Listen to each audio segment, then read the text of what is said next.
আপনি জানেন কি আল্লাহ রবুল আলমিন ধনী কোন ব্যক্তিকে বানান? একবার হজরত মুসা আলহি আসসালাম কোহিতুর পাহাড়ে যাচ্ছিলেন। পথিমধ্যে একজন ব্যক্তির সাথে ওনার দেখা হয়। সেই ব্যক্তি বলে, হে আল্লাহর নবী, আমি চাই আমার ধন সম্পত্তি থেকে কিছু ধন সম্পত্তি কমে যাক। আল্লাহ আমাকে এত ধন সম্পদ দিয়েছে যা আমি সংরক্ষণ করতে পারতেছি না। মুসা আলহি আসাল্লাম ওই লোকের সাথে কথা শেষ করে সামনে যেতেই আরো একজন লোকের সাথে দেখা হলো। সে বলল, হে আল্লাহর নবী, আপনি আমার জন্য আল্লাহর কাছে ফরিয়াদ করেন যেন আমাকে আল্লাহ কিছু ধন সম্পদ দান করেন।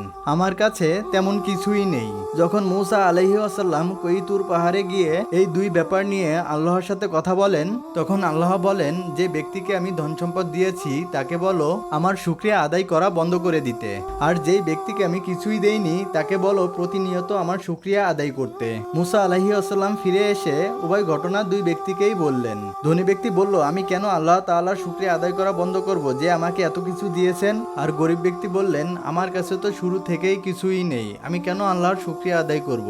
কথাগুলোর তাৎপর্য বিশ্লেষণ করলে বোঝা যায় আল্লাহ রাব্বুল আলামিন কাকে ধনী বানাবেন আর কাকে গরিব বানাবেন।